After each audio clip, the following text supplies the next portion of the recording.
I never meant for any of this to happen. I swear, killing her was never part of the plan. It just spiraled out of control.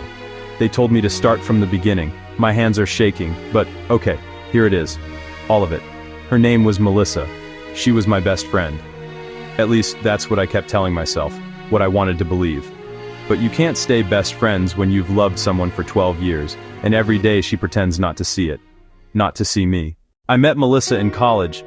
She was laughter in a crowded room, sharp eyeliner, and eyes that made you feel like you mattered. The first time she said my name, I felt seen, like I was finally real. I knew, right then, I'd never meet anyone like her again. I was always the quiet one. The one who fixed her laptop when it crashed, who showed up when her heart was broken. I wanted to be the person she could always count on, even if it meant hiding how I really felt. I thought maybe, just maybe, that meant I was special to her too. The night everything changed, she called me sobbing. She said she'd finally left him, her fiancé. Her voice was so raw, so broken, I could feel her pain through the phone. I didn't let her finish. I begged her to come over.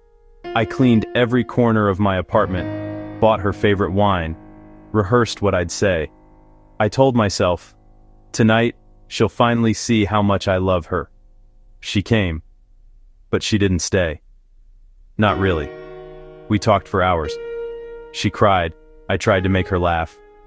Then she told me she was leaving in the morning, flying to her sister's, needing space, needing time.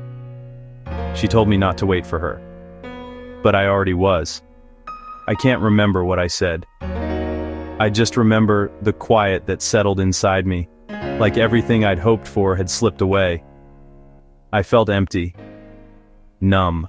When she stood up to leave, I followed her to the door. My hands were trembling so badly I could barely speak. I blurted out that I couldn't do it anymore. Couldn't keep pretending to be just her friend. My voice cracked. I think I was begging. She just smiled, pulled me into a hug, and whispered, "You'll find someone, Danny."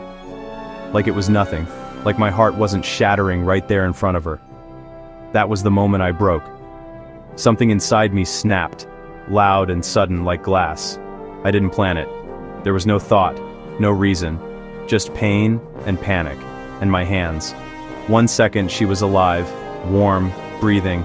The next, she was gone. I remember the silence. It was deafening. I sat there for hours, holding her, rocking her like I could undo it. I begged her to wake up. I kept thinking, maybe if I just held her tighter, she'd come back, like in the movies. But she didn't move. She never would. She was gone. I couldn't bring myself to bury her. I just couldn't. So I drove, numb, to the lake where we used to lie under the stars and dream about forever. I wrapped her in my old blanket, the one she always teased me about, said it smelled like home. I left her by the water, hoping she'd find peace there. Maybe I was trying to make it beautiful, when it was anything but. The next morning, I heard on the news that a fisherman found her. I didn't hide, I didn't even try. I just sat there, empty. You want to know why I'm telling you all this now? Why I can't keep it inside anymore? It's simple.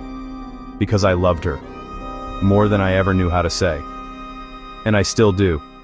Even now. Even after everything. Subscribe to this channel for more.